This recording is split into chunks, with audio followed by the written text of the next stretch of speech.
To the gentleman from Oklahoma, Mr. Langford. Thank you, Mr. Chairman. Mr. Hicks, when you arrived in July, did the facilities in Benghazi meet the minimum OSPB security standards set by the State Department?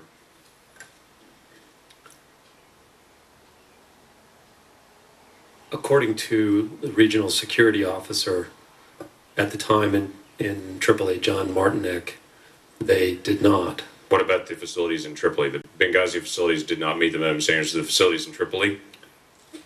Again, according to the regional security officer in Tripoli, John Martinek, they were very weak, yes. They did not meet. They did not meet. Do you think they were close to meeting the standards? No, sir. Mr. Nordstrom, before you left as the RSO, did the facilities have the number of security personnel that you had requested? No, they did not. Mr. Nordstrom, there are a very, very small number of facilities worldwide that are considered by GAO critical or high threat level for personnel serving in our different embassies and consulates. Tripoli and Benghazi, were they listed as critical or high threat level? They were. That was something that I had put in my written testimony as well. Right. By statute, Mr. Nordstrom, who has the authority to place personnel in a facility that does not meet the minimum OSPB standards? As I had noted in there, the OSPB standards go in tandem with SECA, which is Secure Embassy Construction, both of which derived out of the East Africa bombings or were strengthened after that. It's my understanding that since we were the sole occupants of both of those facilities, Benghazi and Tripoli, the only person who could grant waivers or exceptions to those was the Secretary of State. Mr. Hicks, there were a lot of concerns about him. There were a lot of security issues that Mr. Nordstrom has listed in numerous reports leading up to his trip there. Why was the ambassador headed there? According to Chris, Secretary Clinton wanted Benghazi converted into a permanent constituent post. Timing for this decision was important. Chris needed to report before September 30th, the end of the fiscal year, on the physical and the political and security environment in Benghazi to support an action memo to convert Benghazi from a temporary facility to a permanent facility. In addition, Chris wanted to make a symbolic gesture to the people of Benghazi that the United States stood behind their dream of establishing a new democracy. Why was this timing important? Was it significant that he went right now? Was there some hesitation about him going at that moment for that length of time? Could he have waited a couple more months to be able to go? He had originally planned to go to Benghazi in October, but we had a 2-week gap in the principal officer position. Eric Gaudiosi was departed on August 31st, and his replacement was not due in the country until September 15th. We covered the initial 10-day period with David McFarland, and then the ambassador chose to go. And again, he chose to go for those reasons. What was the timeline on trying to make this a permanent facility, or was there anything pending that had to be accomplished by a certain deadline? We had funds available that could be transferred from an account set aside for Iraq and could be dedicated to this purpose. They had to be obligated by September 30th. Okay. And where did those instructions come from? This came from the executive office of the Bureau of Near Eastern Affairs. So they were told to go ahead and check everything out, get the process going in Benghazi because we had to do it, and we had to do it right now. He planned to go in October, but said we've got to get there earlier and get this started in. Plus, there was an opening as well of the principal officer. That's right. Mr. Nordstrom, on March the 28th, there is a cable that you sent to Washington requesting to keep the diplomatic security that you already had on the ground, that level of security, and not have that level of security decreased. Did you draft that cable? I did. Who was the intended recipient of that cable? Generally, those types of requests would go to our diplomatic security personnel. Certainly DAS Charlene Lamb, who was with me before in October, testified. And certainly to Undersecretary of Management and Near Eastern Affairs would typically be the distribution for that. Okay, thank you. My time's expired. I thank the General of Ohio, Mr. Jordan. Thank you, Mr. Chairman. Mr. Hicks, in your 22 years of service to our country, you've always received good reviews, strong evaluations. Is that accurate? Yes, sir. And as I look, I mean, I'm just a country boy from Ohio, but as I look at your resume and bio, other than the degrees from Michigan, it's impressive. It's amazing the things you have done. And in fact, immediately after the attacks, everybody said you did a great job. Right? I mean, you look at the addendum here. Wendy Sherman said you did an outstanding job. Bill Burns, Deputy Secretary of State, great work, heroic efforts. You got a phone. Isn't it true, Mr. Hicks? I think you cited this in your opening statement. The Secretary Clinton gave you a call immediately after the attacks and said you did an outstanding job under extreme circumstances? Yes, sir. We had the first call at 2 a.m. and then again a video conference with our staff. And isn't it also true the President of the United States called you up and said, you know what, Mr. Hicks, you did an outstanding job again under severe circumstances? He did call me, sir. And all that seems to change. You're getting all this praise and support, but all that seems to change, and it seems to change in the phone call you were on that Mr. Gowdy referenced in his questioning, the phone call you got from Beth Jones. Is that accurate? Yes, at a phone call after the interview, I asked... This is after Secretary Rice has went on television and misled the American people. You're on a phone call with Beth Jones, and it all seems to change then because you asked Beth Jones what? I asked her why the ambassador had said there was a demonstration when the embassy had reported only an attack. And again, what kind of response did you get from Beth Jones when you asked that question? She said, I don't know. Was it like you shouldn't be asking that question? You should be quiet. We don't want to talk about that. What was the sense you got? The sense I got was that I needed to stop the line of questioning. And did things continue to deteriorate between you and your superiors? After they've given you all this praise, you've had this outstanding service record, 22 years serving our country, things began to deteriorate even more. And as I read the transcript, it seems to me that it came to a head in phone calls you were on with lawyers from the Department of State prior to Congressman Chaffetz coming to visit in Libya. Is that accurate? Yes, sir. And tell me about those conversations, what those lawyers instructed you to do on Mr. Chaffetz's visit to Libya. I was instructed not to allow the RSO, the acting deputy chief of mission, and myself to be personally interviewed by Congressman Chaffetz. So the people at State told you don't talk to the guy who's coming to investigate? Yes, sir. Said don't talk with the congressman? Now you've had several congressional delegations come to various places you've been around the world. Has that ever happened where lawyers get on the phone to you prior to a congressional delegation coming to investigate a time when we've had 4 Americans lose their lives? Have you ever had anyone tell you, don't talk with the people from Congress coming to find out what took place? Never. Never. And you've had dozens and dozens of congressional delegations that you've been a part of? Yes, sir. First time it's ever happened? Yes, sir. Tell me about, and also, isn't it true that one of those lawyers on the phone call accompanied the folks on the delegation and tried to be in every single meeting you had with Mr. Chaffetz and the delegation from this committee? Yes, sir. That's true. Tell me what happened when you got a classified briefing with Mr. Chaffetz. What happened and the phone call that happened after that?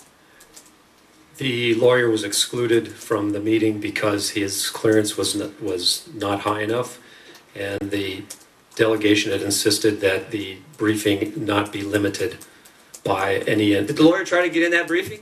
He tried, yes, but the annex chief and would not allow it because the briefing needed to be at the appropriate level of clearance. And you had a subsequent conversation after this classified briefing that the lawyer was not allowed to be in, with you and Mr. Chaffetz and others on that delegation.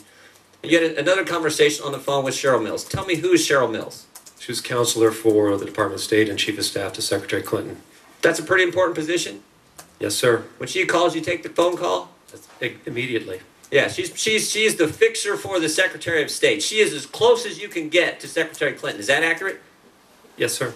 And tell me about that phone call you had with Cheryl Mills. A phone call from that senior person is, generally speaking, not considered to be good news. And what did she have to say to you? She demanded a report on the visit. Was she upset by the fact that this lawyer was was upset. Babysitter, this spy, whatever you want to call him, was not allowed to be in that? First time it's ever happened. All the congressional delegations you've ever entertained was not allowed to be in that classified briefing. Was she upset about that fact? She was very upset. So this goes right to the person next to Secretary Clinton. Is that accurate? Yes, sir. Mr. Chairman, Here's a guy with 22 years of outstanding service to our country. 22 years. Outstanding service, praised by everybody who counts. The president, the secretary, everyone above him. And yet now they're obstructing it because he won't help them cover this up. He's an honorable man here telling the truth. Now is getting this kind of treatment from the very people who praised him before. This is why this hearing is so important. I yield I back. thank the gentleman. Pleased to yield. Thank you. We now go to the gentleman from Florida, Mr. Micah. Well, thank you, Mr. Chairman. And first of all, I have to again tell the families that we will continue to pursue this, and all the facts need to be known about what took place and hold people accountable. And then next to the witnesses, thank you for your service. Thank you for your bravery in actually coming forward. And again, some of the commendable acts of the State Department employees you described. As everybody may know, and I follow up really on my colleague Mr. Clay's question about the report there, the Accountability Review Board report, and this is the unclassified version. There's a classified version also. This is available online. And we have a responsibility under law to review these situations and to go to people who actually had firsthand knowledge. Now, Mr. Thompson, you have a very important position. The title is Bureau of Counterterrorism and Leader, Foreign Emergency Support Team, U.S. Department of State, right? Correct. Okay, and did you participate? Were you interviewed by the ARB? I was not. You were not interviewed, okay. And you were on the job during this period? I was at my desk that night till 2 o'clock in the morning. And you were not allowed to convey information to the board? On the 17th, I conveyed my request to be interviewed before the board. And so they did interview you after that? No. Have you ever been interviewed? I have not. You have not. So you're one of the primary players, but yet the board failed to interview. Would you say that's correct? That is a correct Mr. statement. Thompson, is he an important player? I'm sorry, Mr. Hicks, is Mr. Thompson an important player in this, Mr. Nordstrom? I would say yes, Okay. certainly in the aftermath of the attack. Okay, let me go to Charge Hicks. Were you interviewed by the board? I was interviewed by the board. Were you able to convey all the information that you felt was necessary to regarding this incident to the board? The interview took about 2 hours, and it was, in my mind, incomplete. A few days later, I had a separate meeting briefly with the executive secretary. So you did have a follow-up meeting, and you expressed that with the board's executive secretary to amplify on some issues that had been discussed at the meeting, at the initial interview.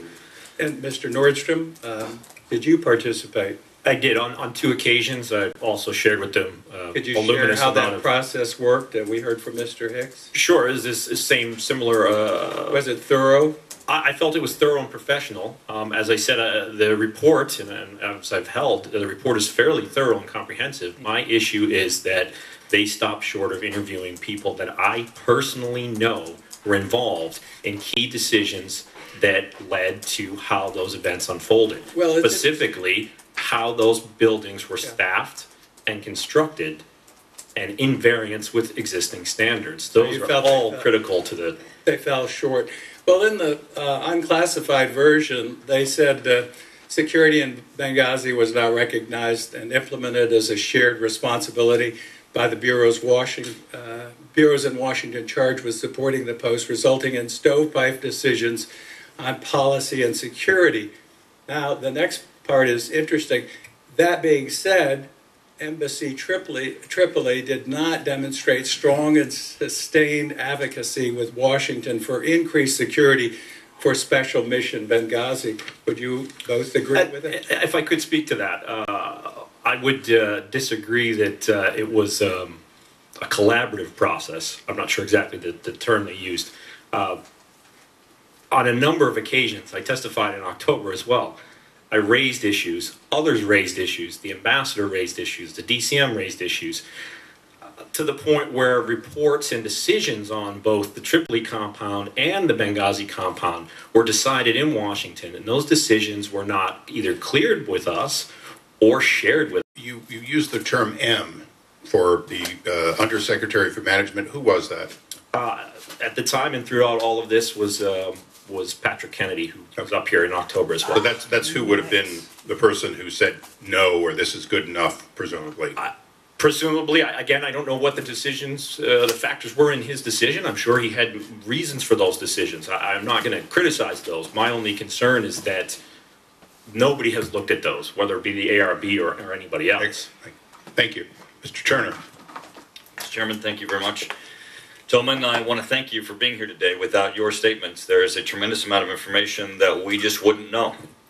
And certainly it's important that you're giving us this information, as we all have deep condolences for the families. As we look at the information that we've gotten today, we basically have two stand-down decisions that we've been able to discuss. One, the Foreign Emergency Support Team that Mr. Thompson has told us about, and Mr. Hicks, you told us of Colonel Gibson. Mr. Hicks, I'm a member of the House Armed Services Committee, and I'm very fascinated with the stand-down order to Colonel Gibson. As we pursue that, we want to know who gave Colonel Gibson the order and why. And so I would like to review that stand-down order with you and what you experienced that night, since you were with him as he was receiving that stand-down order.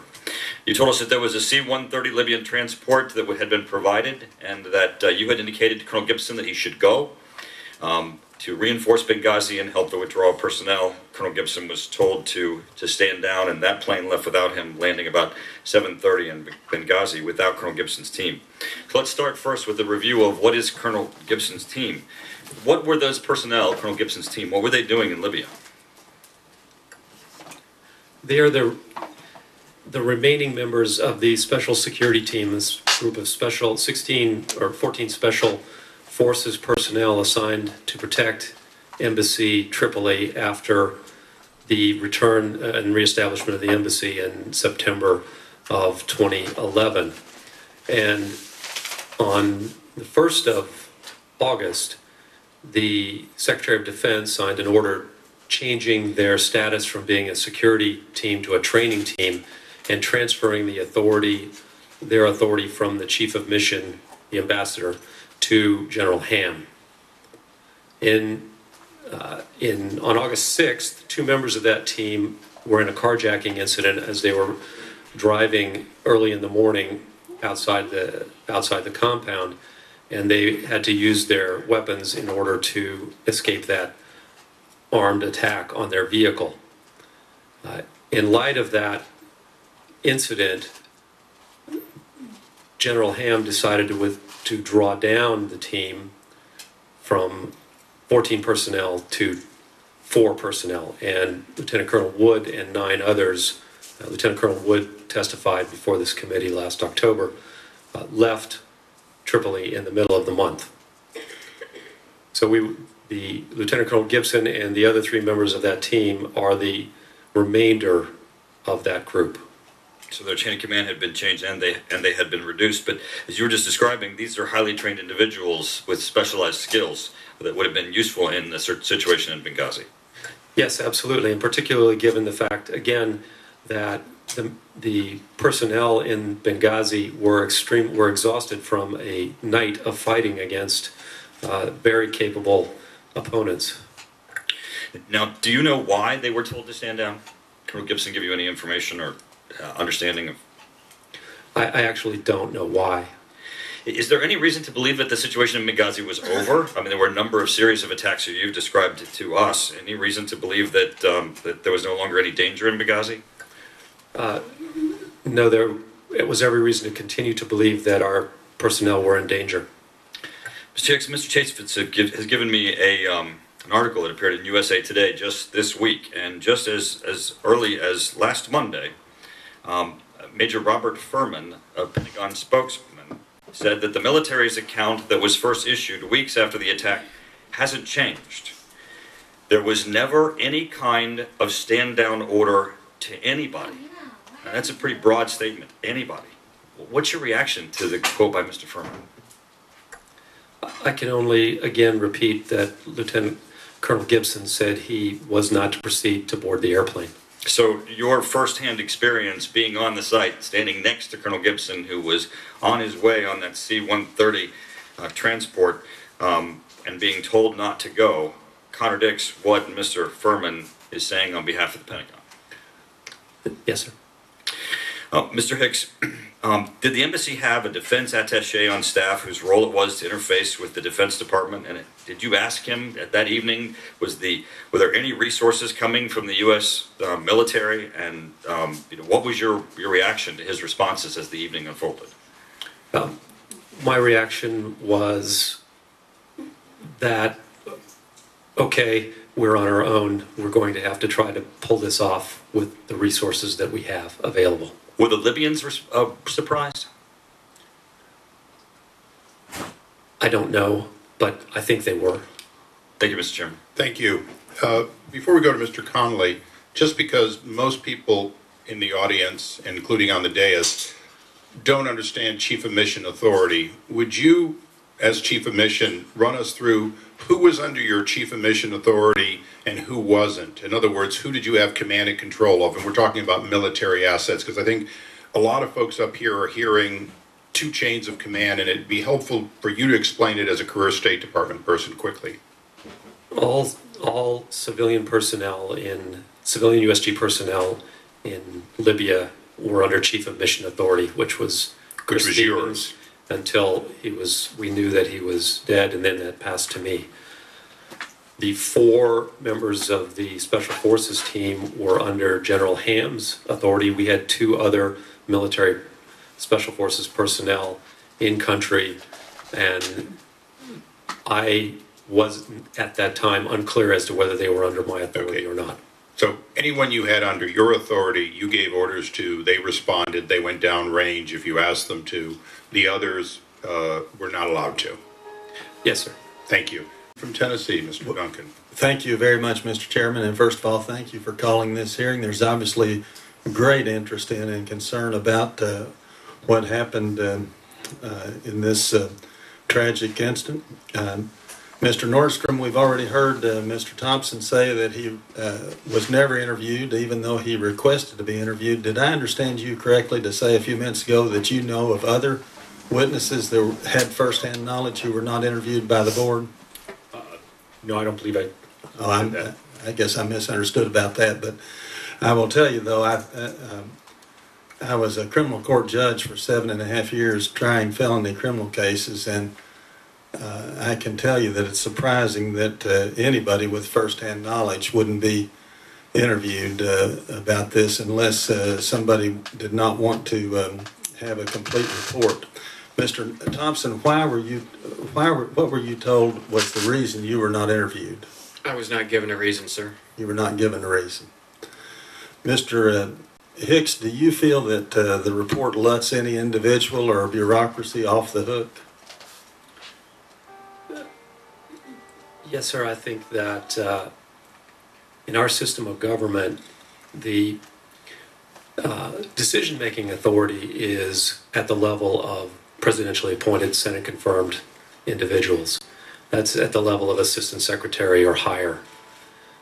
Now, the reporting coming out of Embassy Tripoli on conditions there, particularly the fact that we had to provide a daily report of who was in country to Undersecretary Kennedy, and the fact that he made the decision as to who came to Tripoli and Benghazi or who didn't, that budgets came to his table, and that security threat environment reports also came to his table, would suggest that there is some responsibility there. Mr. Thompson, let me ask you this. Another thing I find surprising is that do the security people not consider the date of 9/11 to be? We've already heard somebody say that this mission was considered to be a high threat or a high risk mission. do they not realize that 9/11 is a high security type date and they should be prepared for terrorist activities on that date in particular? Certainly. When I hear security, I think of Greg Nordstrom, so I won't go down the security trail too far here. But certainly on the anniversary of 9/11, since 9/11/2001, we have all had our antenna up, so to speak, and been forward leaning, if not physically, mentally on that particular day. Yes. The report basically puts primary blame for this situation on the Bureau of Diplomatic Security. I would like to ask if any of you have a comment about that. Do you think that's fair? If I could, Yes, Mr. and maybe Nordstrom. this might also address Congressman Connolly's question. My concern with the report is not that Undersecretary Kennedy was or was not interviewed. I don't know who was interviewed. Again, that's part of the confidentiality of it. But there's been a lot of discussion of how many people were supposed to be there or not supposed to be there. Those things are not driven by regulations and law. That's a subjective opinion. Obviously, that was quite a bit of my testimony in October. I go back to who authorized embassy employees, U.S. government employees, to go into facilities that did not meet legal requirements. I don't know who made that decision. And the reason why is because, as Ambassador Pickering said, he has decided to fix responsibility on the assistant secretary level and below. How I see that is, that's fine. It's an accountability of mid-level officer review board. And the message to my colleagues is that if you're above a certain level, no matter what your decision is, no one's going to question it. And that's my concern with the ARB. Mr. Hicks, did you find other shortcomings in the report? Well, I find shortcomings in the process. In the process. Although I was interviewed for 2 hours, I was never allowed to review the recording of my testimony to the board. I was never given an opportunity to read the unclassified report before it was published to see if my testimony had been incorporated or properly, at all or properly. And I have never been given an opportunity to read the classified report. All right. Thank you very much. I thank you. I must admit, one of the rules of this committee is that interviews and depositions, the witness actually gets a copy of and is allowed to make corrections in most cases to make sure that they didn't misstate something. So that is a little surprising to me. The gentlelady, and I'm actually shocked that Mr. Connolly didn't make that a promise to a constituent who could vote. And with that, we go to the representative from North Carolina, Mr. McHenry. Not to bring the subject matter of this hearing back to the subject matter of this hearing, but I'm sorry, Mr. Hicks, the Senate is in charge of those types of movements of our ambassadors in the confirmation process. But I hear there's a wide variety of islands just to the south of Florida that are lovely. But the subject matter of today's hearing is to get at the root cause and the root facts of an awful tragedy that occurred. The mismanagement, then the political cover-up that resulted from that mismanagement, and a rush to judgment by some very ambitious political operatives within Washington. At least that's near as what I can tell, having gotten into the facts as we have today and knowing what we know today. So I want to thank all three of you gentlemen for your service to the American people and to our government.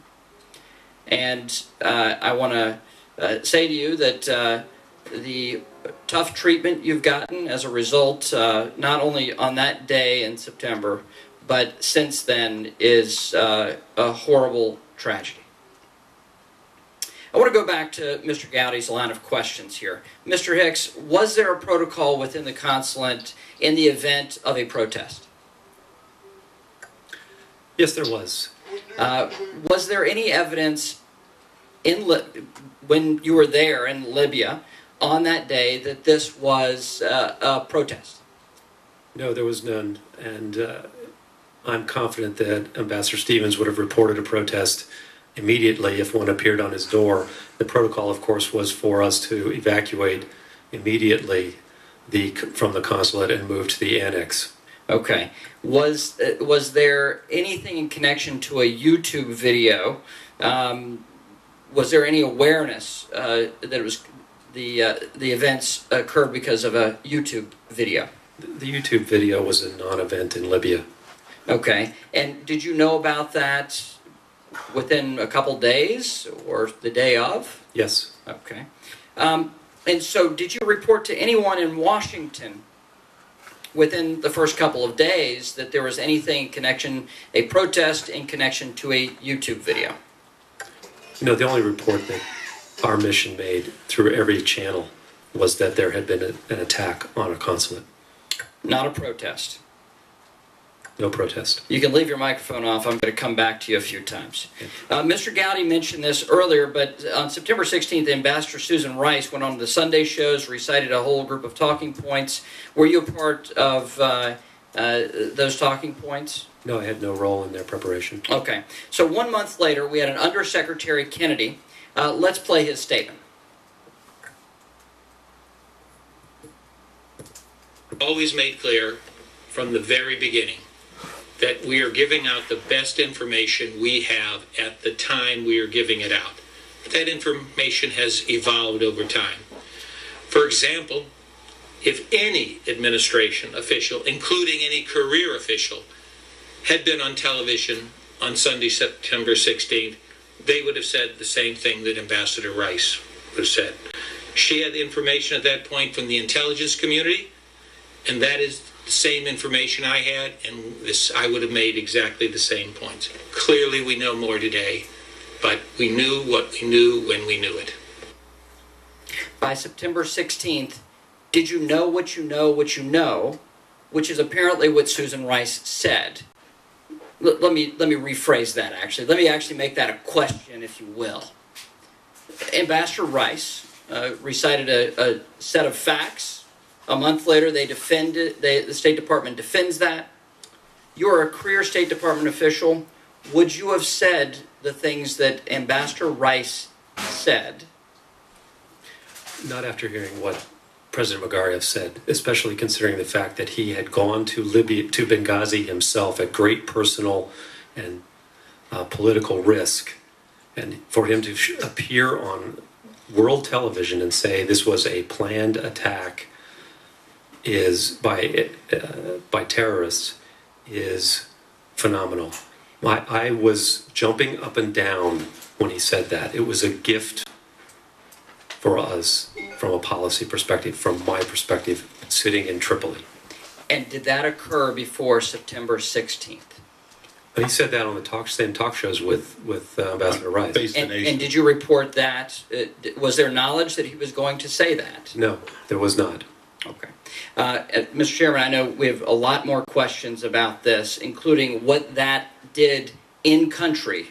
Ambassador Rice's rhetoric, what that did and the impact it had in country for the work that you were doing and the delay that resulted because of that, of the FBI investigation on the ground. If you could speak to that, and Mr. Chairman, if you'll indulge me, briefly. And let him answer, please.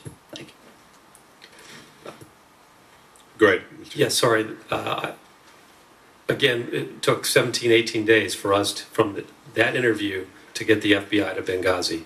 And we dealt with people at a low level, and we got them to Benghazi by stringing together a series of basically low-level commitments to help us get them to Benghazi. We now go to the gentleman from Michigan, Mr. Wahlberg. Thank you, Mr. Chairman, and thank you for holding this hearing. And I, too, agree with both sides of the aisle that this ought to continue with other hearings. And it was shocking to just hear a statement about this is rehashing same old stories. These aren't old stories. These aren't same old stories. This is a situation that is atrocious in that it happened. And it's about time we heard the stories for the first time that we're hearing today, and I thank the witnesses for being here to do that for us. And appreciate your valor, and appreciate the families and their sacrifice. Mr. Thompson, on several occasions already, it's been insinuated that not only did you not ask to be interviewed by ARB, but that you refused. You've indicated on a couple of occasions, no, you asked to be involved. Let me give you further opportunity and ask you, why were you concerned about the ARB's failure to interview you? And did you raise any concerns with the department about the review board's unwillingness to interview you? The reason I was concerned about it was that it was a terrorist event, and we did not respond to a terrorist event with the team, or we weren't considered to, and there wasn't a normal process by which that goes through. That process that I've already stated is not one that is bureaucratic. It's one that can go from a cold start to wheels up, so to speak, within hours. On-the-ground experience, understanding of what you were tasked to do. Yes, with respect to places like Nairobi, Kenya, on August 7th, 1998, in which we had 12 murdered Americans, 240 murdered Kenyans, and thousands injured. A very ambiguous situation, and a situation in which we responded to and collaborated with our DOD and our FBI colleagues. Even OFTA was there because we had to get Office of Foreign Disaster Assistance. We even had to get them in there to help with the medical resupply because the hospitals were overrun by this event. We had to set up a new embassy because we had one that was destroyed. We had to set up all the communications for the ambassadors, so it was a fairly comprehensive response.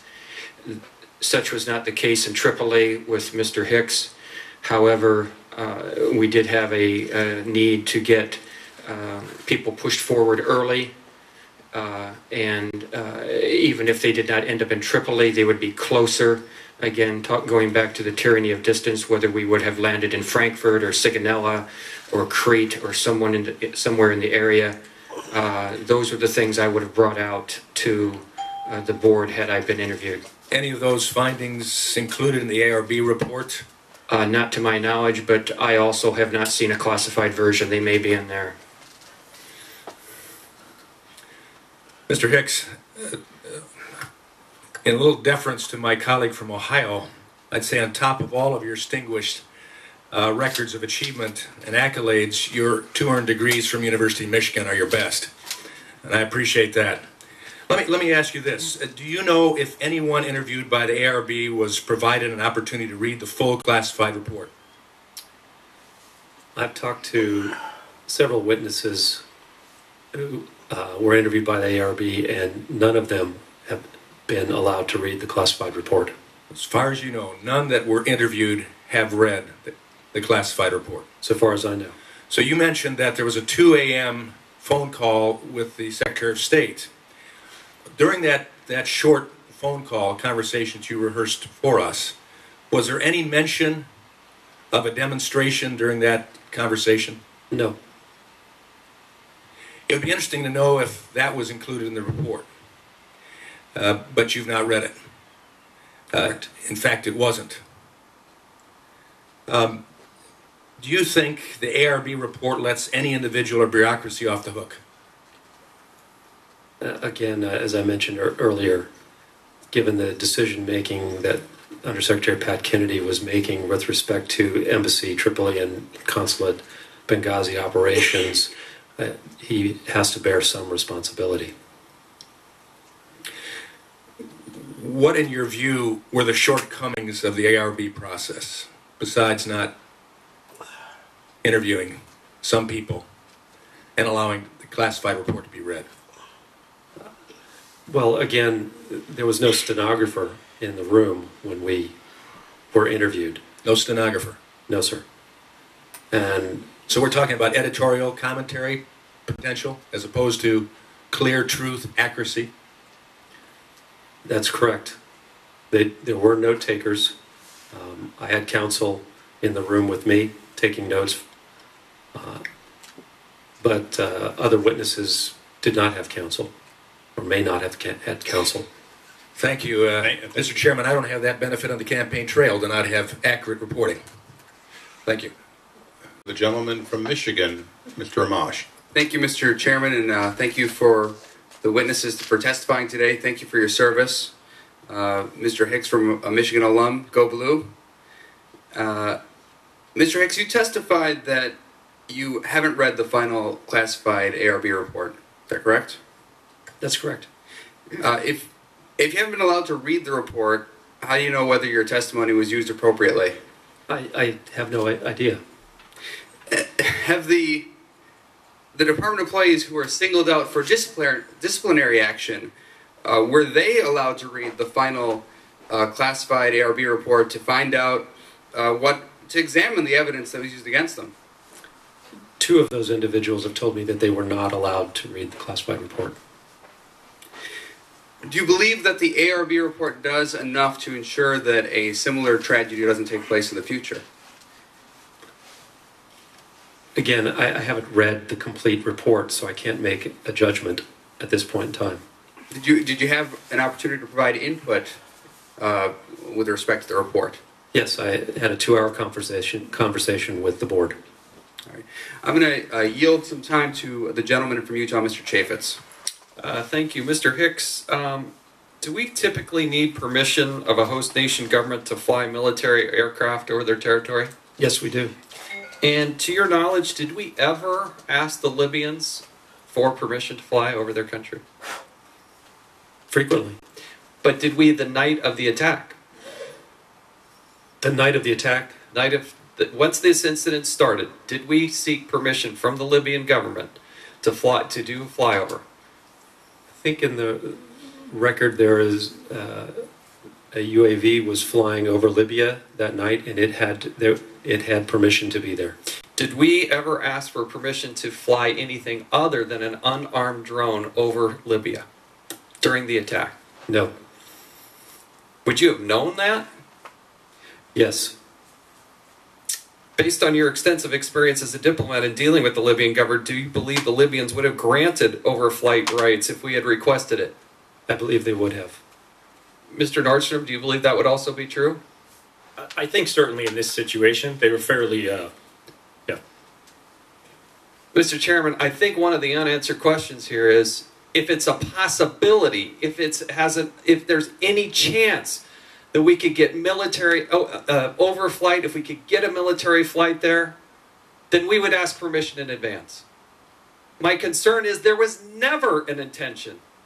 There was never an attempt to actually get these military aircraft over there. I think one of the hard questions we have to ask is not only about the tankers, but what was the NATO response? We flew for months over Libya. Months. We conducted an air campaign. And we have assets. We have NATO partners. We worked, for instance, with the Italians. It is stunning that our government, the power of the United States of America, couldn't get a tanker in the air. Mr. Hicks, when did you think that this was actually over? It was done. We were safe. Not until our personnel landed in Tripoli on the C-130. And then, even then, Ansar al-Sharia had posted that we were potentially, there's a reason why you had to leave the facility in Tripoli. That's correct. When did you actually return to the embassy in Tripoli? We returned, I believe, on the 14th. When did the FAST team arrive to help secure the embassy? They arrived on the night of September 12th at about 8. And there still was a potential fire. We now go to the gentleman from Kentucky, Mr. Massey. Mr. Chairman, thank you for holding these hearings. Mr. Chairman, it's been said that all that's necessary for evil to triumph is for good men to do nothing. But I submit to you we have 3 very good men here who are going beyond the call of duty to come here and testify today. They have my commitment to protect them from any retribution that may come from this. And I get the sense that there may be other people listening to these testimony today that have answers that we don't have yet. And I would encourage them to come forward as well. We've got a lot of good answers today thanks to these witnesses. I'd like to start with Mr. Thompson. I'm struck by your long and distinguished career. of hostage rescue missions, and some of these missions are still classified but were successful. Can you remind us where you were when these events began to unfold? At my desk in the State Department. So you were at your desk at the State Department, and you asked to marshal the resources and the team to help with the rescue effort, defense effort, did you not? Yes, my first call was to the National Security Council, our CT contacts there. And they, in your testimony, you stated that you were told this was not the right time. Is that correct? When I referred that question to the Undersecretary for Management's office, yes. Okay. If this wasn't the right time, when would be the right time? Because this is the source of frustration that the American public has, that I have.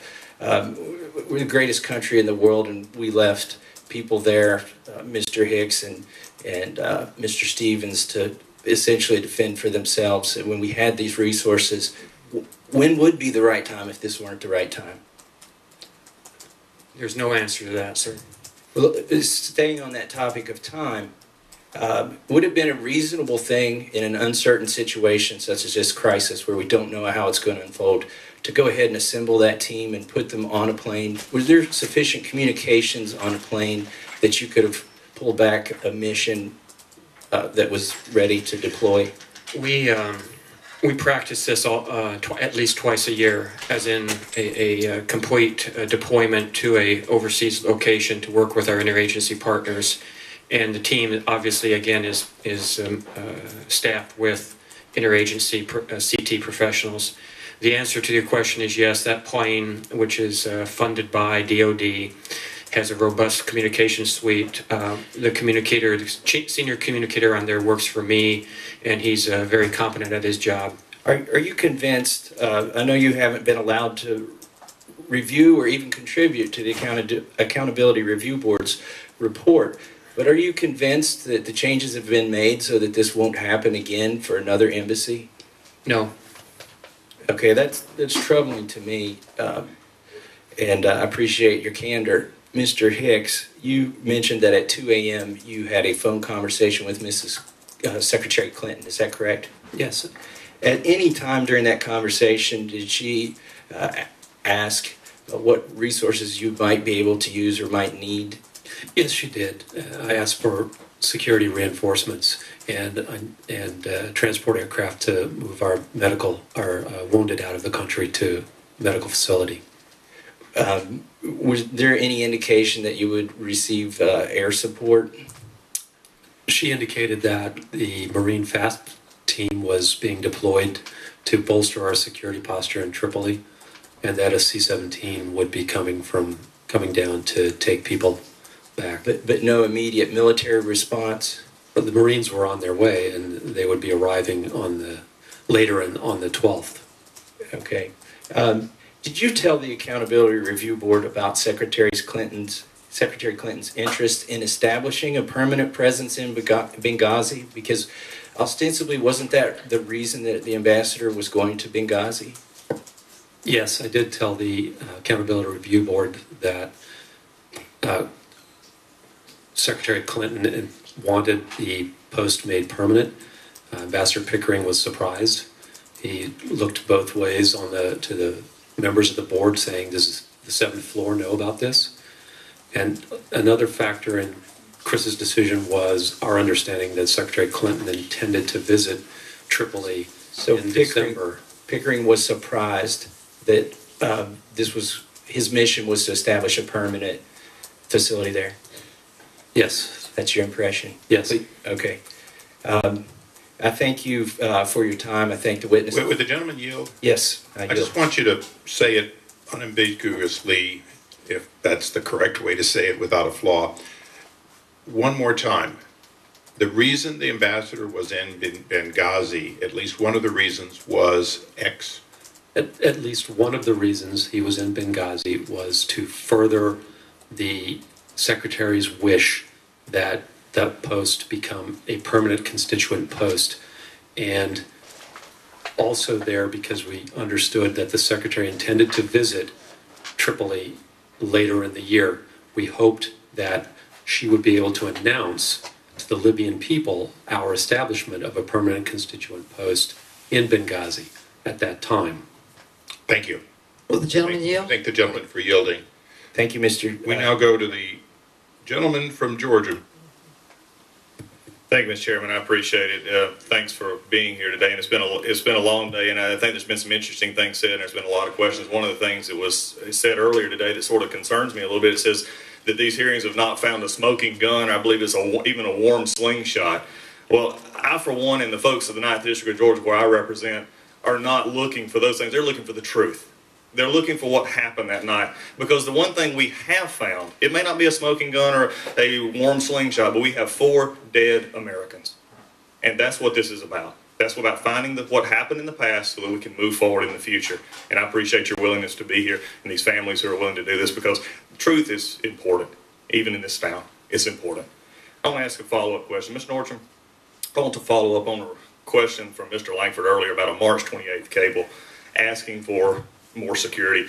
He asked you about your intended recipients of that cable. Now, did you expect Secretary Clinton to either have read or to be briefed about that cable?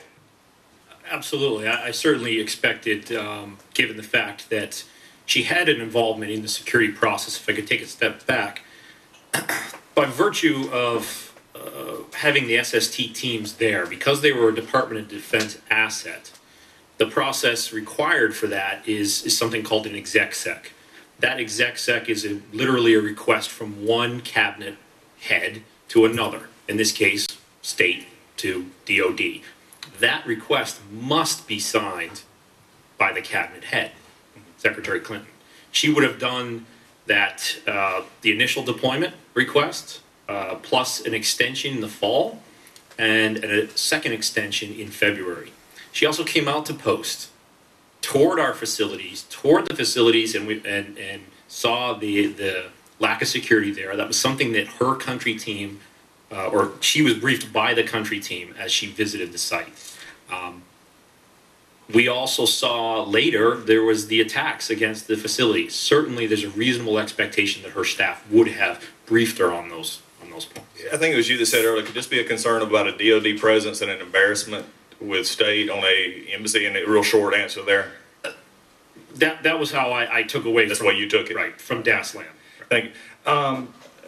Mr. Hicks, I have a question. We're going back, it's been asked here a little bit before. In discussions about a permanent presence in Benghazi, give me sort of a quick flavor of what was those discussions like. Was it said, you do this? How was it going out?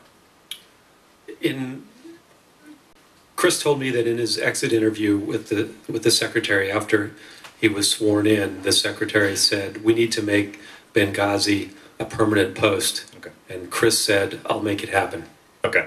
Was Washington informed of the ambassador's plan to travel to Benghazi? Yes, Washington was fully informed that the ambassador was going to Benghazi. And we advised them August 22nd or thereabouts. Okay. Were there any concerns raised from that? No.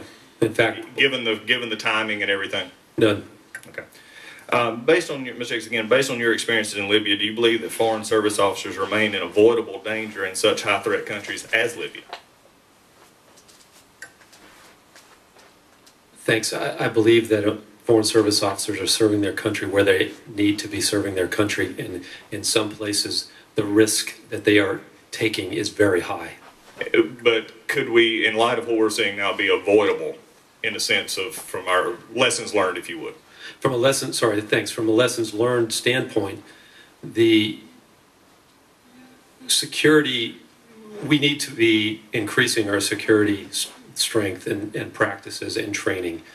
And so, again, I may not be quite understanding the question. Well, and I think what I'm saying is that if you had that situation, what needs to be done to prevent something like this from happening again? Is that being taken advantage of, or is there still sort of a denial process going on here? I think that we have more to do than what has been put forth by the ARB and its recommendations. Okay. So as we move along, and I want to maybe ask you this question that I asked earlier, especially from a security standpoint, because it's something I think that we can flesh out over time, and maybe Ms. Thompson, if you want to jump in on this, is that DOD sort of influence that has been mentioned by Mr. Norris a couple of times, from the wanting to be permanent in the area. was that was that embarrassment figure? Did you get that sense as well that we're trying to do this on our own? And Ms. Hicks, I'd like to hear you answer that as well. I never got that sense. That was more Ms. Nordstrom. You did have that sense, though. Again, that was specifically conveyed by the by Das Lamb to both me and to the prior DCM. Ms. Thompson, anything to add there? Nothing in the context of... Good. Well, I do appreciate it. And again, like I said, this is an issue of truth. You've been providing that. I appreciate it. Mr. Chairman, I yield back. Thank you. Mr. Meadows, as I yield to you, would you mind giving me about 10 seconds back? I'll yield to the chairman. Thank you. I'll be very brief. Mr. Hicks, Colonel Wood in the previous hearing with Mr. Nordstrom testified about trips back and forth of these people, these military people, like the 4 that were told not to get on the plane, himself included. During your time as Deputy Chief of Mission, did those 4 men doing training ever go to Benghazi? No. Okay. Thank you. Yeah, no. Thank you. Thank you, Mr. Chairman. And thank each of you for being here all day today. And certainly, as Mr. Nordstrom started out this, you let us know clearly that this is not about politics, it's about people. And I just say thank you for that, because that's what it is. And to the families, I want to let you know that the people back home are standing with you. We had unbelievable questions that I'll submit to you that we won't cover today in terms of asking them, that we'll submit to you for you to answer, but they're standing with you to get to the truth of this, and they will not sit down until those questions have been answered. And I thank the chairman for this informative hearing. Mr. Thompson, let me go. You had talked earlier about the deployment of the FEST team, and you said that you thought it was important to do that. Were there any other agencies that thought that other than you that thought that was important? Yes, Federal Bureau of Investigation and DOD specifically, our SOCOM friends. So you're saying that it wasn't just you, but the DOD, so outside the State Department, the DOD and the FBI both felt like that was the appropriate response to make sure that we provide that kind of forces. People who are part of the team, a normal part of that team that deploy with us, were shocked and amazed that they were not being called on their cell phones, beepers, etc. to go. Whether or not that view was shared by very senior people in those institutions, I do not know.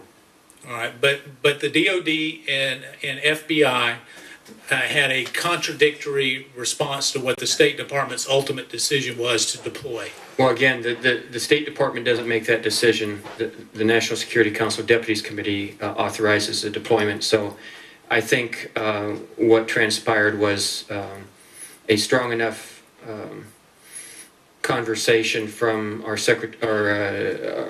department reps that they were convinced that was not the thing to do. All right, Mr. Nordstrom, and let me go back to the ARB, because everybody talks about how wonderful this process was. What I see it as narrow in scope, incomplete in its nature, and I don't want to put words in your mouth, but earlier you talked about the ARB fixed blame, I think you said, on mid-level, or those career employees, not those at a senior level or the political appointments. Is that correct? That's correct. So, and did you not say that that's where the decisions are made, at that senior level? That's correct. And Master Pickering asserted that it was made at the assistant secretary level and below. That's at variance with what I've personally seen. So you personally believe that the decisions are made at a much higher level, and I see, Mr. Hicks, you're nodding your head yes. Is that correct?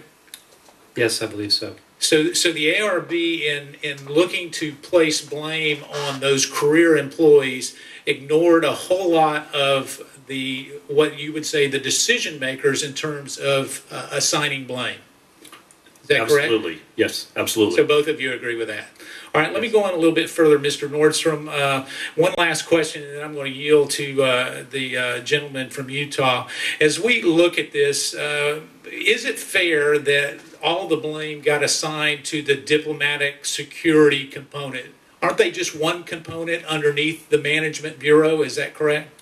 That's absolutely correct. I don't believe it is fair. As I said, I think that certainly those resource determinations are made by the Undersecretary for Management. And so as we look at that, when we start assigning blame, it's the ARB was incomplete in their analysis in terms of who was to blame for that with regards to an agency. Is that correct? That's correct. I mean, you fixed blame for the 3 people underneath the Undersecretary for Management, but nothing to him. So that either means he didn't know what was going on with his subordinates, or he did and didn't care.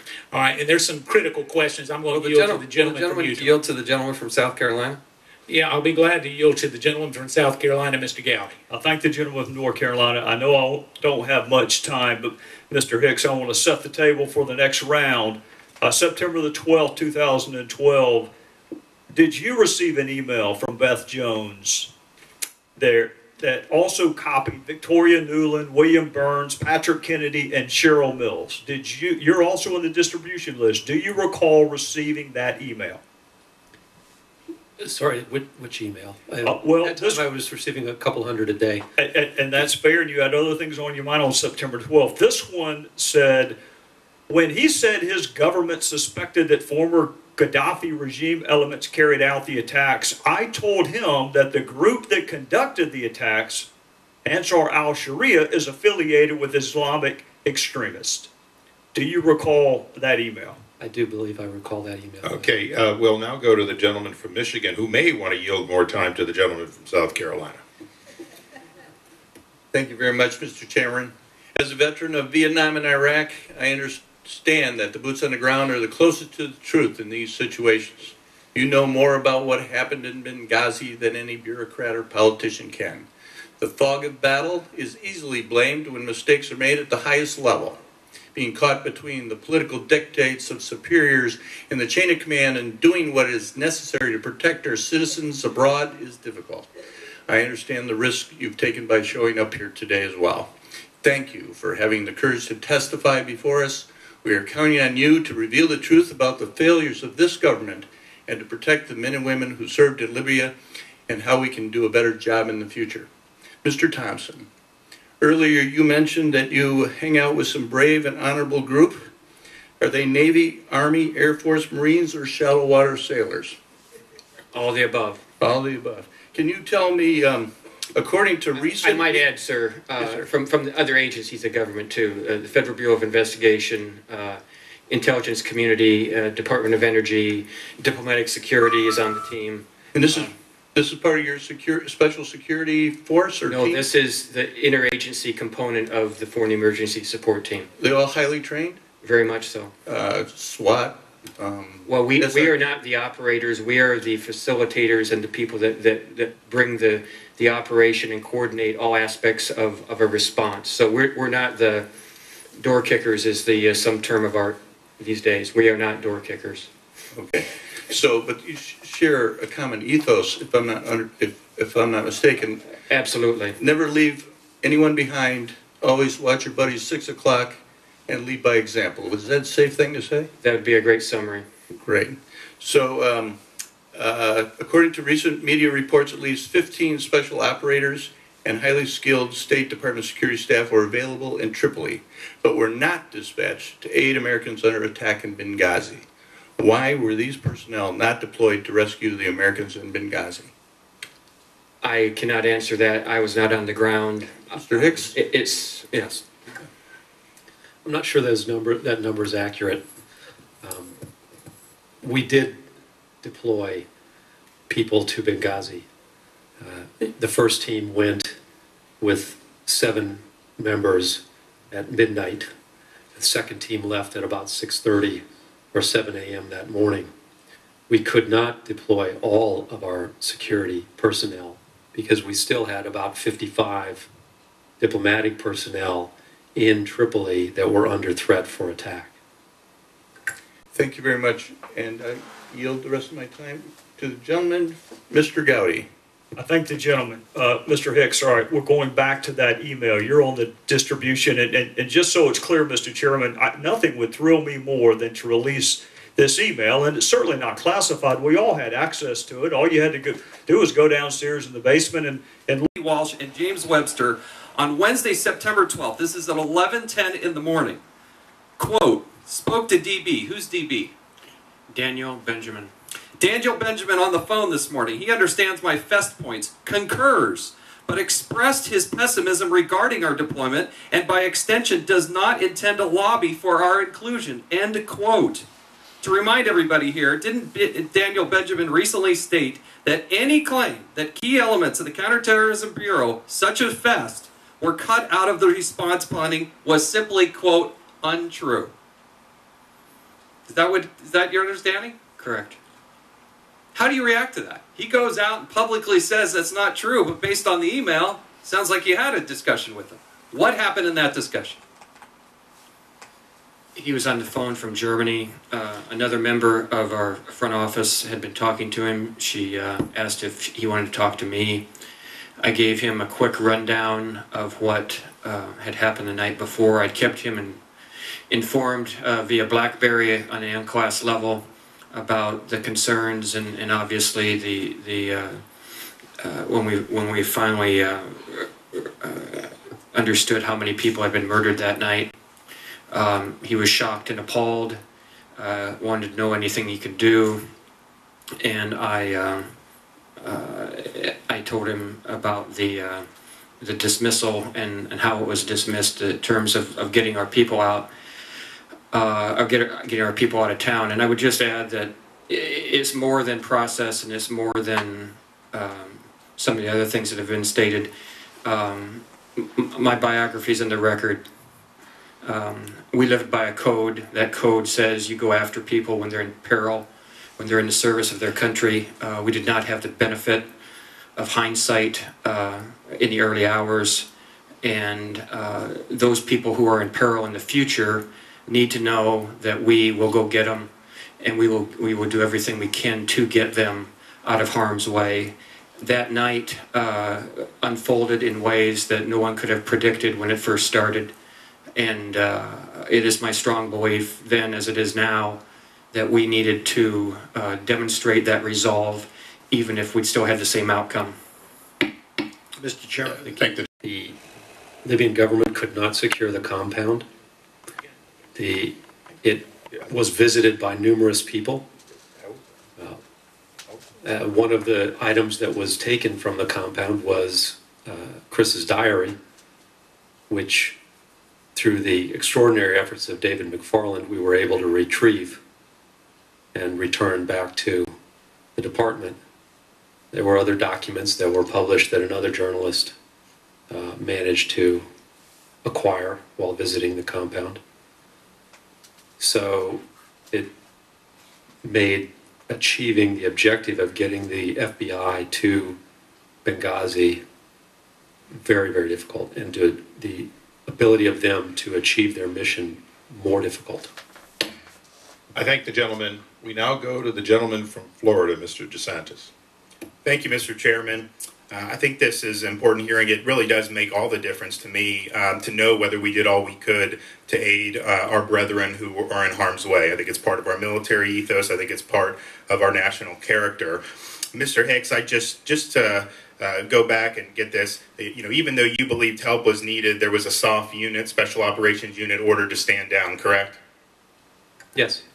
And even though you thought air support was needed, there was no air support sent. No air support was sent. So no AC-130 gunships, no fighter planes, right? AC-130 gunships were never mentioned to me, only fighter planes out of Aviano. And in fact, there was no request for airspace other than the UAV request to the Libyan government, right? Yes, and that preceded the attack, if I'm not mistaken. So when the order to stand down was given, who issued that order? Were you told, did Lieutenant Colonel Gibson told you who was ultimately responsible for issuing that order? He did not identify the person. Okay, so you don't know if it was the combatant commander? I do not know. Or whether it was the Secretary of Defense or the President, correct? I have no idea. And have you, since this incident has happened and you've been interviewed, have you been enlightened as to who was ultimately responsible for issuing the stand-down order? I think that the right person to pose that question to is Lieutenant Colonel Gibson. When you spoke with Secretary Clinton at 2 a.m., did she express support for giving military assistance to those folks in Benghazi? I.e., did she say that she would request such support from either the Secretary of Defense or the President of the United States? We actually didn't discuss that issue. At the time, we were focused on trying to find and hopefully rescue Ambassador Stevens. That was the primary purpose of our discussion. Secondary purpose was to talk about what we were going to do in Tripoli in order to enhance our security there. So as part of that discussion, though, you informed her that you guys in Benghazi were in fact under attack, correct? The attack in Benghazi, she was aware of the attacks, but we were in phase 3. The attacks had already, the first 2 attacks had been completed, and there was a lull in Benghazi at the time. So, you know, and again, the focus was on finding the Ambassador Stevens and what the second or the Tripoli response team was going to do. We had at that time no expectation that there would be subsequent attacks at our annex in Benghazi.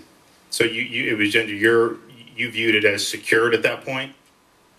No, we knew the situation was in flux. Okay. When you spoke to the president following the attack on the phone, did he say anything about deploying assets, why assets were not deployed? I believe I spoke to him on September 17th or September 18th. So right, after the attack. I know this was several days later. Did he say anything, or was it just to commend you about your service? It was just a call to thank me for service. Okay. And well, praise the whole team.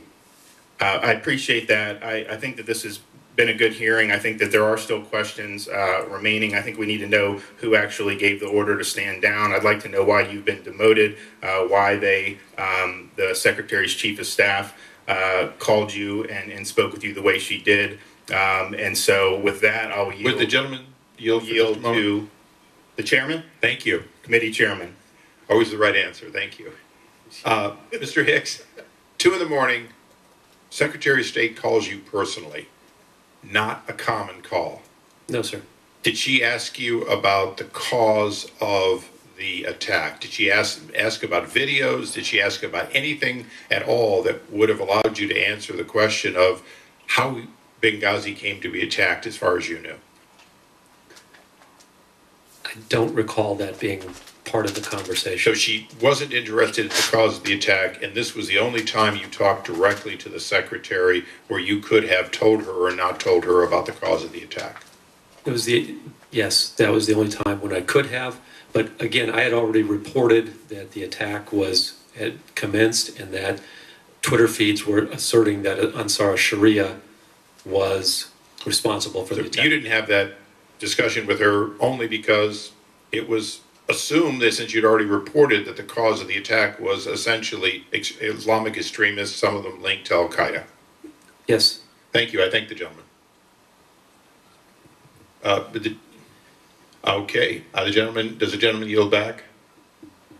The gentleman yields back.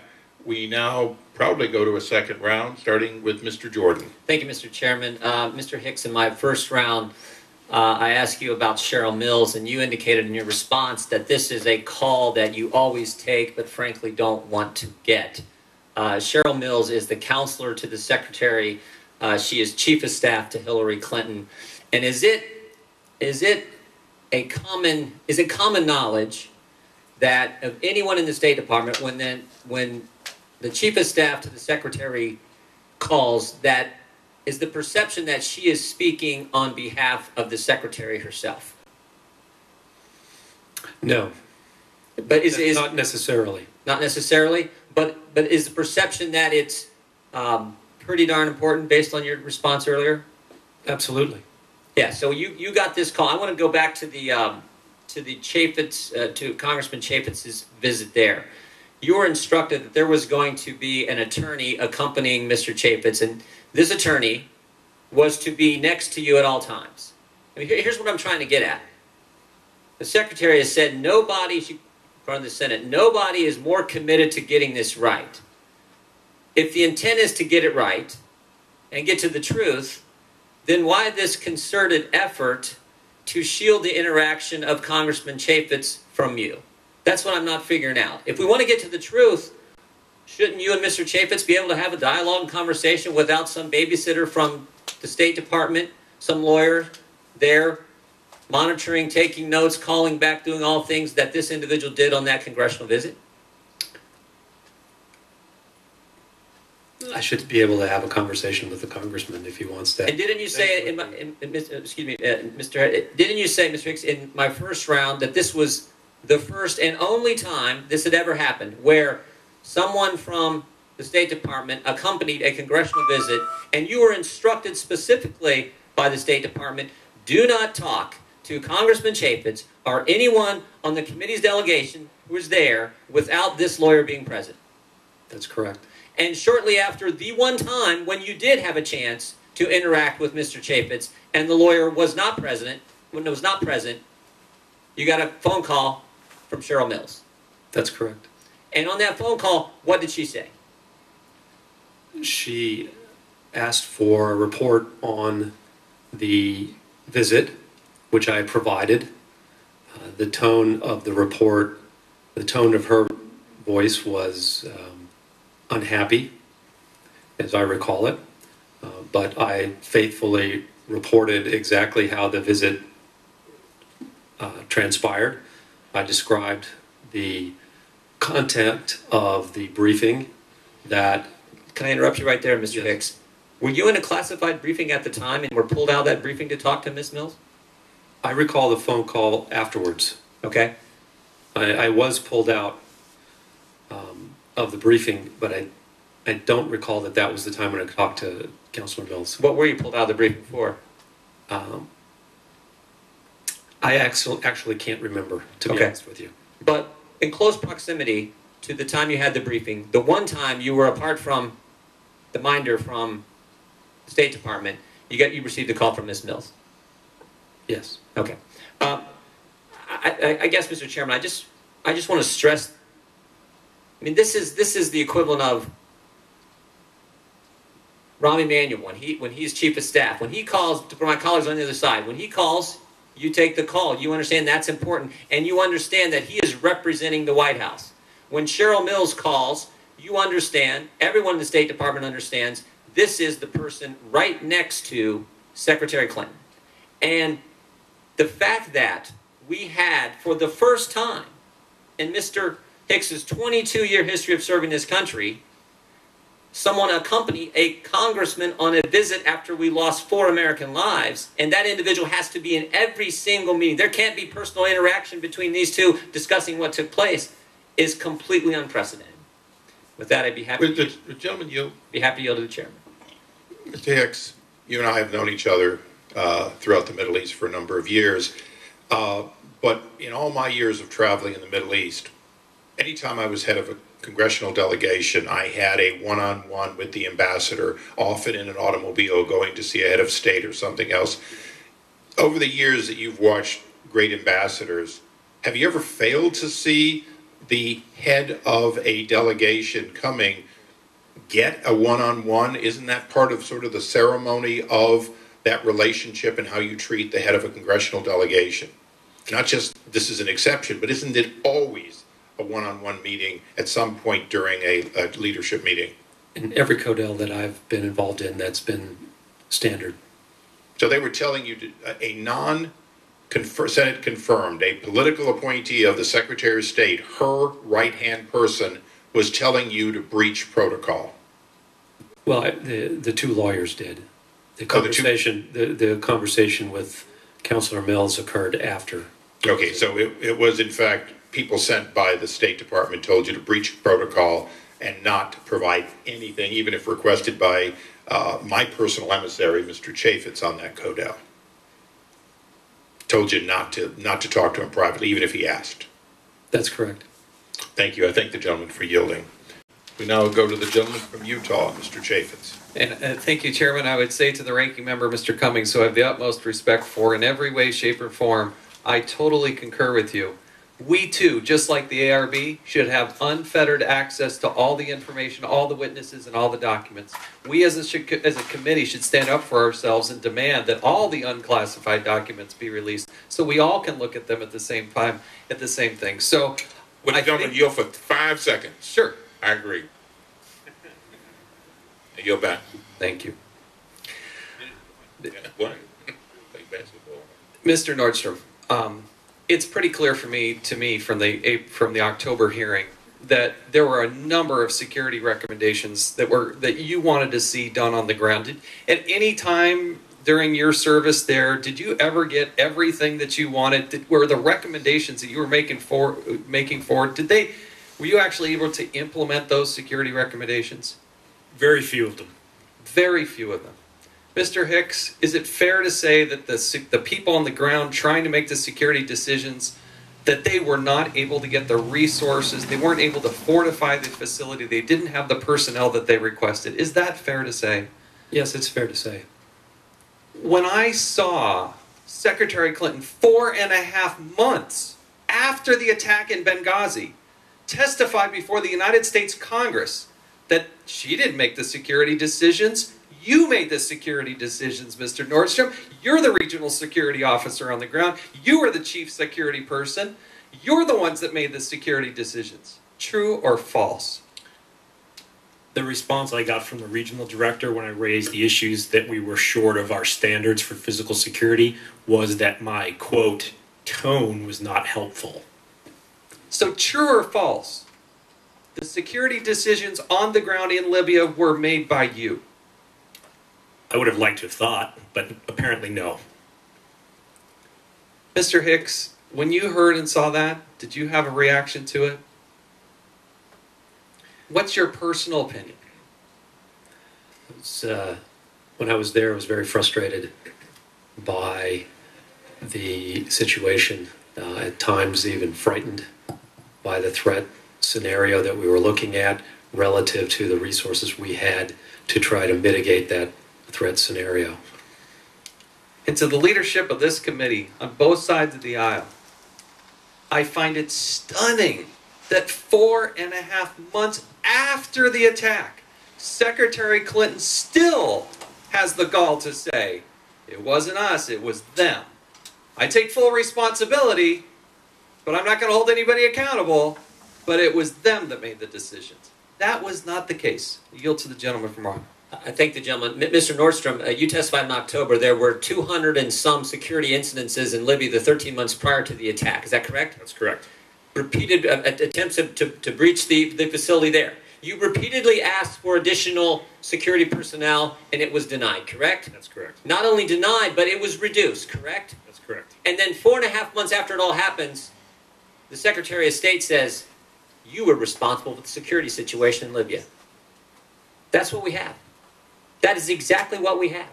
You repeatedly asked, send us some more of the good guys. They said, we can't do it. In fact, we're going to take some of them away. You guys are on your own. They made that decision in Washington. In fact, Mr. Nordstrom, the hearing ended in October. The only hearing we had last fall before an election, hearing ended with you referring to the folks in Washington, your superiors, who wouldn't give you what you needed, you referring to them as the Taliban. Is that correct? Yes. Remember that? Can you remember that statement you made? Yeah, I've had a lot of questions about that metaphor. Understand. But for them to say now you're responsible for the security situation flies in the face of fact. I yield back to the gentleman. I thank the gentleman. Mr. Chairman, one of the things I see in the Accountability Review Board, page 37, that I just find, first of all, I want to highlight, quote, Embassy Tripoli staff showed absolute dedication and teamwork in mobilizing to respond to the crisis with the DCM, and then it goes on there, naming you specifically for your heroism and for your work. That's what I saw. I could see it in your eyes and I could see it in the others. God bless you for the great work that you did. But the next paragraph, Mr. Chairman, I have a real problem with. It says in the third sentence, the board found no evidence of any undue delays or decision-making or denial of support from Washington or from the military combatant commanders. And as we've heard here today, that is not true. And the next sentence is the most troubling. Quite the contrary, the safe evacuation of all U.S. government personnel from Benghazi 12 hours after the initial attack. That's not true. There are 4 people that were not safely evacuated. And at the very beginning of the ARB it says, quote, those who cannot remember the past are condemned to repeat it. I think that's true. We always have to remember them. And we can't allow this ARB to say that everybody was safely evacuated, because they weren't. But there was an awful lot of heroism. I thank the gentleman. Now go to her friend, Mr. Trey Gowdy. Thank you, Mr. Chairman. I am trying to reconcile how Benghazi was not safe enough for the Federal Bureau of Investigation to go, but it was safe enough to leave a below-spec facility for our diplomats to stay in. I'm just trying to reconcile those 2 points. It's too dangerous for the Bureau, who are trained law enforcement officials, but it's just fine for diplomats. At some point, I'll reconcile that.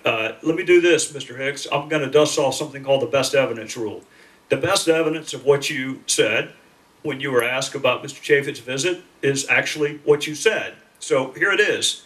Those instructions were to arrange the visit in such a way that Representative Chaffetz and his staff would not have the opportunity to interview myself, John Martinic, and David McFarland alone. That's what you said in a deposition. So there shouldn't be any ambiguity about who said what when. That's your testimony.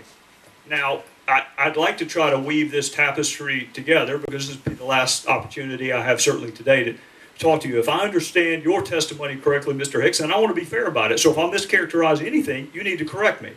If I understand your testimony, in part, the ambassador was interested in going to Benghazi because of interest that Secretary Clinton had in Benghazi. Is that fair? That's fair. All right.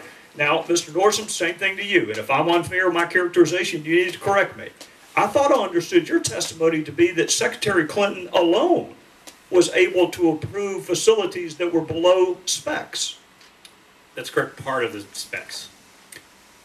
Certain. There's two categories: SECA and OSPB. She is the only one that can authorize waivers for SECA. In this case, both apply because we didn't meet either. So we are able to show that in part he went to Benghazi because of Secretary Clinton. In part, Benghazi was still open despite the fact it was below specs because of Secretary Clinton. And now to my third point, to complete the circle, who is Cheryl Mills? Counselor and Chief of Staff to the Secretary. And she was copied on that email that I know my colleagues on the other side of the aisle are going to have a press conference on as soon as we get out of here, calling on the State Department to release this email. I know it. Because I have heard all afternoon about denying access to documents, and they do not want to deny the public or the media access to this document. So I know they're going to call on the State Department to release this non-classified email, which Cheryl Mills was copied on, which demonstrably undercuts Susan Rice's talking points.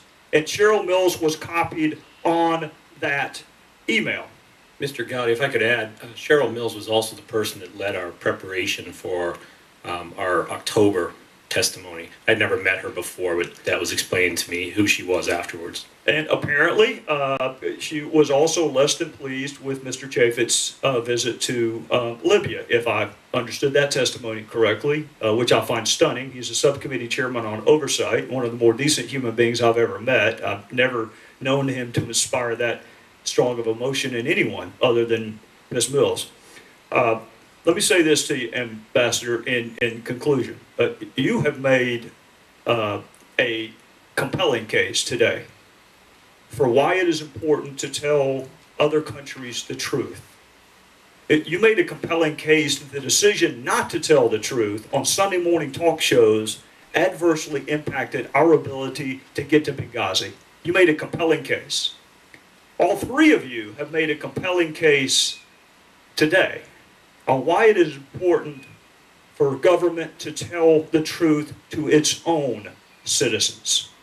So you made the case why we have to tell the truth to other countries, and you made the case on why you have to tell the truth to your own citizens. So if anyone wants to know what difference does it make, anyone wants to ask what difference does it make, it always matters whether or not you can trust your government. And to the families, we're going to find out what happened in Benghazi, and I don't give a damn whose career is impacted. We're going to find out what happened. And with that, I would yield. Would the gentleman yield? I'll be happy to. We're going to be winding down. There's a vote call, but I want to ask each of you, you're whistleblowers. You're the kind of people that give us information we wouldn't otherwise have. Do you believe what you're doing today is what we need to keep doing? In other words, do we need other whistleblowers to come forward, other fact witnesses who know what we don't currently know? And I'm not asking you to ask if this was a great process or you enjoyed it, but was it worthwhile, in your opinion, as people who have now gone through this process? Mr. Thompson? Yes, Mr. Chairman. Mr. Hicks? Yes, I do. Mr. Nordstrom? Absolutely. Well, since we're going Mr. Langford next, I hope you continue to feel that way. Mr. Langford. Mr. Nordstrom, I just need to follow up on a conversation we had earlier dealing with the cable that you said March the 28th, 2012.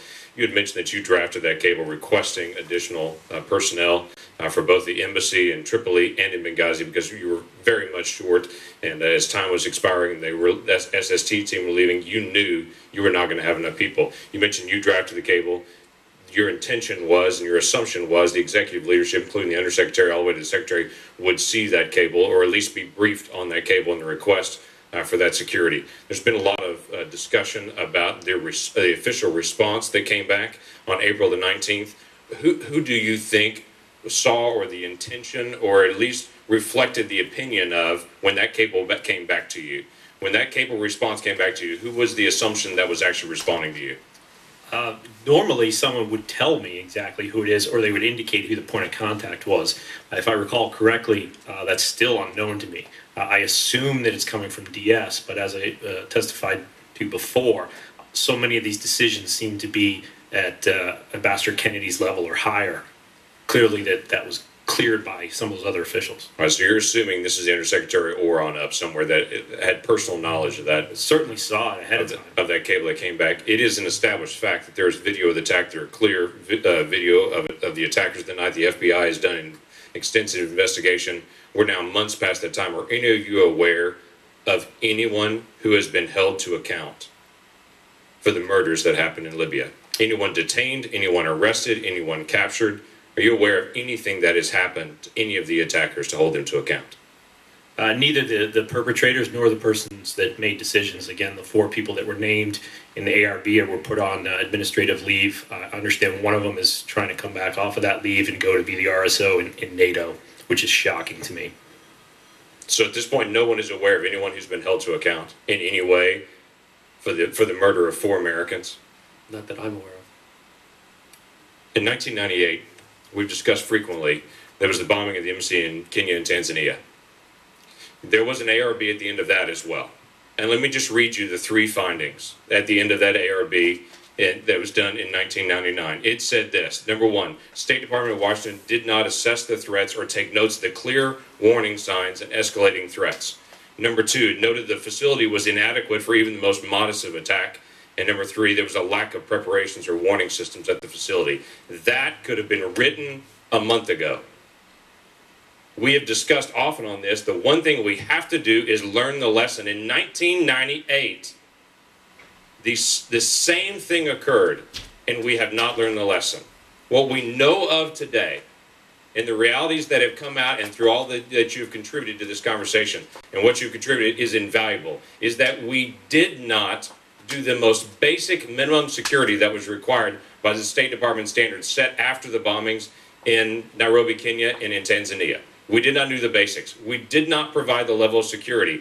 There were, in fact, cameras that were in the box still in Benghazi because a technical person had never been sent to actually install those, and so there could have been additional warning signs, but they had not actually been installed and done. We know that the Tripoli facility was even at a greater risk than Benghazi. There were even more vulnerabilities in Tripoli than there were at Benghazi, both in physical security around the facility and in actual staffing, people that are the gun toters, as you mentioned before, the door kickers and such, people that would actually be there to be able to provide that security. The minimum level was not provided. In fact, my understanding, Mr. Hicks, is that it reached such a point of vulnerability that you actually approached some of the diplomatic security and asked for the diplomats to be trained in how to handle a gun because there was such a fear of the people on the ground because you were so exposed. Is that true? It's true. We have got to learn the lessons of the past. This happened in 1998. We allowed it to happen again. The State Department has to put into practice their own standards and put into place the things we know to be right. We cannot allow a place that's listed as critical and high risk to our personnel to be ignored and to not have the support they need. If there's any one gain that we can do in any one way to be able to honor those that have fallen, is that we actually do learn the lesson and we protect our diplomats with what is required. With that, Mr. Chairman, I yield back. I thank the gentleman. We now go to the gentleman from Florida, Mr. Micah. Mr. Hicks, did you have something you wanted to say? Yes, I'd just like to make a clarification with respect to conversation with the ranking member. There's no inherent contradiction between denying or avoiding a private interview with someone and making sure that he has information available. I just want to be clear on that. Mr. Micah. Thank you. Mr. Nordstrom, I don't think I've ever read so much testimony, but what you provided last night I thought was particularly informative. And talking about the on page 7, you talk about the rating level assigned for threat categories for our various posts. And there are 4 of them: critical, high, medium, and low. And we have 264 posts that where we had security concerns, overseas diplomatic posts at the time of Benghazi. There were 14 posts rated as either high or critical, not a huge number, but 14. Two of them, 2 of the posts were Benghazi and... The State Department sent this lawyer. Were you told why the lawyer was sent? He was sent to participate in all the meetings and all events associated with Congressman Chaffetz's visit. Okay. Did you find that unusual? I never had occurred before in my career. Okay, but they did. The State Department did say that this lawyer was going to come and participate in all of the meetings. Yes. You were told that. And then, of course, they couldn't because of the protocols. You mentioned that the tone of the State Department as related to you changed probably after the Rice interview. It began to change. Yeah. Explain, just give us some examples of how things changed. Again, I began to have my management style counseled by Assistant Secretary Jones. When she visited, she again counseled me on my management style and said staff was upset. I had had no indication of staff being upset. And then again, when I returned to Washington, she delivered a very blistering critique of my style and again exclaimed, "I don't know why Larry Pope would want you back." Well, that leads to a very obvious question then. Prior to September 10th, 2012, had you received any negative feedback from your superiors? No. Chris and I had developed a very positive relationship. He trusted me, I trusted him, and we were working together very, very well. And the morale was high. Well, I suppose in a career as long as yours, you might have some disagreement with your superiors. Was it to the extent that you have felt that you were treated after this event last September compared to prior maybe disagreements you may have with your superiors? I guess on a scale of 1 to 10, 10 being the worst, 10. And you were 10 after. Okay, all right. I guess that's what I would like to wanted to follow up on. You mentioned that you feel in the job you have, it's really a demotion from the qualifications that you have had in your career in the service. Have you talked to any of your colleagues or any senior leaders within the State Department regarding this? And if so, what was those conversations all about? I spoke with, after a couple of friends who have outside the department intervened with senior officials about my situation, the Deputy Secretary Burns and the Director General said that I would be taken care of. Same thing that Larry Pope had indicated. And so I met with the Principal Deputy Assistant Secretary for Human Resources, Hans Clem, and I talked to him about what options might be available to me. And basically the answer was I would have to go through the formal, normal bidding process for assignments and persuade someone that I should be hired. And then the conversation with Deputy Secretary Burns was centered around discussions I'd had with the leadership of our embassy in Mexico City about the head of the political section job there, which would be a very good job. And he said that he would support that, but I had to go through the process, and it's a very long process since that position is at a higher grade. Well, let me ask you this. Going through the process, and I understand there's protocols, but would that strike you as unusual as somebody with your background and the position that you had in Libya and other areas? I was surprised that I was having to go through the process, the normal process. Okay. And especially when the ambassador in Mexico City had talked to Deputy Secretary Burns about bringing me on as his political counselor. Well, I heard my colleagues on the other side of the aisle say that if there's any retribution, that's my words, not your words, any retribution on this, that you will have full support of your colleagues. Let me lend my support, and I think support of everybody here. I think a bipartisan support on somebody that comes forth that has a difference of agreement on a policy issue or a decision that killed 4 Americans deserve to have whatever we can give to you. So thank you very much, and I see my time has expired. Well, and the time that we can ask witnesses to stay seated without a break has also expired. So for those of us who are able to get up and come back and forth, we're going to take about 10 minutes. I would ask the witnesses, you can either go through that door or this door to use facilities that are available there without going out into the public, and then we'll reconvene in about 10 minutes. Thank you. Strong and sustained advocacy with Washington for increased security for Special Mission Benghazi.